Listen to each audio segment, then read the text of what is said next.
سمعوس. سلام كبير قوي لأم الننة، يعني الأمن والأمان، يعني الحنية والحنان. واسمع السلام ست الحبايب يا حبيبة.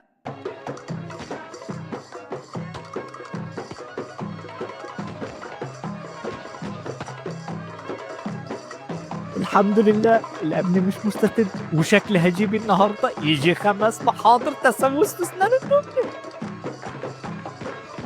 واه، ايه يا اخوانا اللي جرى بينكم؟ ده انا جاي اهدي النفوس. لا مؤاخذة يا حجي، اللي بيحصل ده مش بيدي والله.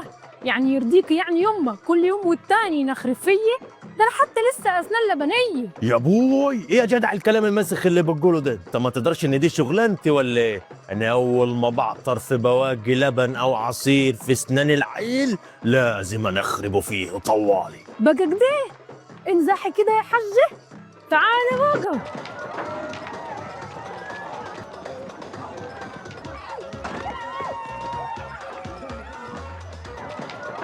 أول محضر تسوس، تاني محضر، تالت محضر. انت بلدينا. ايه يا بلدينا دي؟ انت ما تدراش انا مين ولا ايه؟ انا مخبر التسوس العام الخصوصي لاسنان الننة. انت قاعد تسال انا مين ومش عم تقول انت مين؟ انا دكتور سنان الطفل، وانا اللي هعرف ازاي اخلي سنان الطفل تتخلص منك.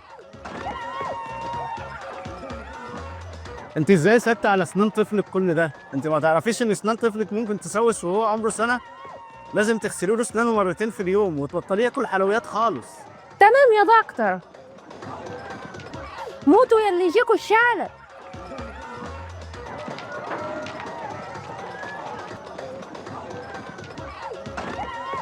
وعشان تفضلي مطمنة على أسنان طفلك من التسوس، لازم دكتور يتابع أسنانه كل 6 شهور.